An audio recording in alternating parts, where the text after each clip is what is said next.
এখন বিশেষ বাহন যিখন বাহনত উঠিয়েই অভিবাদন গ্ৰহণ কৰিব দেশৰ প্ৰধানমন্ত্ৰীগৰাকীয়ে প্ৰধানমন্ত্ৰীৰ আগমনৰ প্ৰাক্ষণত যুদ্ধকালীন প্ৰস্তুতি কাজিৰঙালৈ আহিব প্ৰধানমন্ত্ৰী নৰেন্দ্ৰ মোদী প্ৰধানমন্ত্ৰীক আদৰাৰ বাবে যুদ্ধকালীন প্ৰস্তুতি মন্ত্ৰী আমোলা বিষয়াৰ প্ৰধানমন্ত্ৰীগৰাকী কাজিৰঙাত উপস্থিত হোৱাৰ সময়ত যাতে এক সুন্দৰ তথা সুশৃংখল পৰিৱেশ অটুট থাকে তাৰে পৰিকল্পনাত ব্যস্ত হৈ পৰিছে মন্ত্ৰী আমোলাসকল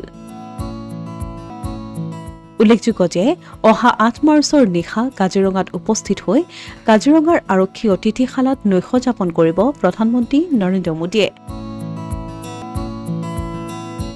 5 দিনা অৰ্থাৎ 9 মাৰ্চত প্ৰধানমন্ত্ৰীয়ে দৰ্শন কৰিব কাজিৰঙা ৰাষ্ট্ৰীয় উদ্যানৰ কহৰা বনাঞ্চল প্ৰধানমন্ত্ৰীৰ আগমনৰ পূৰ্বে নৰূপত সজাই তোলা হৈছে কহৰা বনাঞ্চলৰ প্ৰৱেশদ্বাৰ মিহিমুখৰ চৌপাশ পুৰণা আচবাব সলাই লগোৱা হৈছে নতুন আচবাব ৰাষ্ট্ৰীয় উদ্যানখনৰ প্ৰাকৃতিক পৰিৱেশ উপভোগ কৰিবলৈ অহা প্ৰধানমন্ত্ৰীক আদৰিবলৈ প্ৰৱেশ পথছোৱাক সুন্দৰ ৰূপত উপস্থাপন কৰিবলৈ তৎপৰ হৈ পৰিছে ৰাষ্ট্ৰীয় উদ্যান কৰ্তৃপক্ষ প্ৰধানমন্ত্ৰীৰ বাবে হাতী সাফাৰী আৰু জীপ সাফাৰী দুইটাৰে ব্যৱস্থা ৰাখি ৰাষ্ট্ৰীয় উদ্যানখনৰ টুৰিষ্ট ট্ৰেক মেৰামতি কৰাৰ লগতে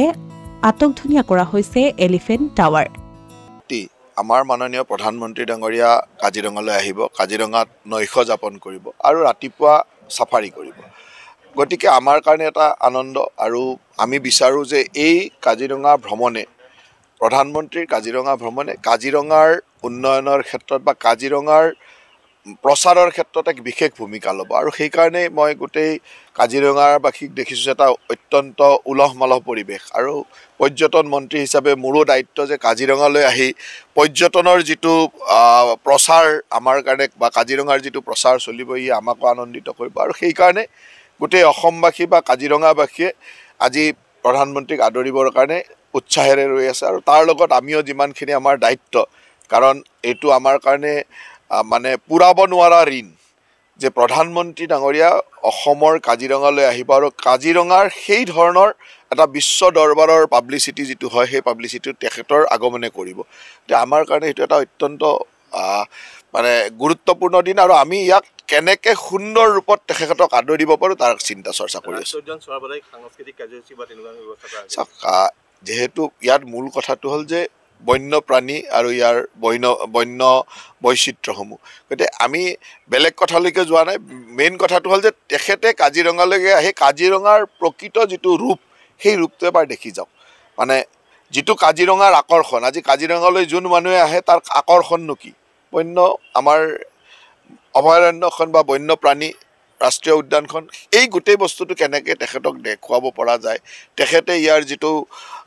আমেজ সেইটো কেনেকৈ ল'ব পাৰে এই কথাটোৱে আমি গুৰুত্ব দিছোঁ ইফালে দেশৰ প্ৰধানমন্ত্ৰীয়ে 8 মাৰ্চত কাজিৰঙাত উপস্থিত হোৱাৰ সমান্তৰালকৈ 9 মাৰ্চত যোৰহাটত এখন জনসভাত অংশ ল'ব যোৰহাটৰ জনসভাত অংশ লওঁতে ব্যৱহাৰ হ'বলগীয়া বিশেষ বাহন গুৱাহাটীৰ পৰা কাজিৰঙাত উপস্থিত হৈছে বাহনখনৰ চাৰিওদিশে প্ৰধানমন্ত্ৰীগৰাকীৰ ফটো সম্বলিত বাহনখনত উঠি অভিবাদন গ্ৰহণ কৰিব প্ৰধানমন্ত্ৰীগৰাকীয়ে মন্ত্ৰীক আদৰণি জনাবলৈ আৰু আমি আশা কৰিছোঁ তেখেতৰ আগমনে আমাৰ কাজিৰঙাৰ পৰ্যটন ক্ষেত্ৰত এক সুদূৰ প্ৰসাৰী প্ৰভাৱ পেলাব ইতিমধ্যে আমাৰ প্ৰশাসনৰ সকলো যন্ত্ৰ প্ৰধানমন্ত্ৰীক আদৰিবৰ কাৰণে সাজু উঠিছে ৰাস্তা পদূলি অতিথিশালা সকলো নৰূপত এটা প্ৰাণ পাই উঠিছে গতিকে আমি আশাবাদী প্ৰধানমন্ত্ৰীৰ আগমনে আমাৰ কাজিৰঙা পৰ্যটন ক্ষেত্ৰত এটা সুদূৰ প্ৰসাৰী প্ৰভাৱ পেলাব আৰু ই এটা আমাৰ মানে মাইলষ্ট'ন হ'ব কাৰণ প্ৰধানমন্ত্ৰী কাজিৰঙালৈ আহিছে সেইটো এটা ডাঙৰ বাৰ্তা যাব বাহিৰলৈ আৰু তাৰ কাৰণে ধৰি লওক প্ৰধানমন্ত্ৰী অহাটোৱে আমাৰ কাৰণে এটা পাব্লিচিটি আমি এক্সট্ৰাকৈ কাজিৰঙালৈ বাহিৰত কোনো পাব্লিচিটি কৰাৰ প্ৰয়োজন নাই বুলি মই ভাবোঁ অসমীয়া প্ৰতিদিন ডিজিটেল সংবাদ কাজিৰঙা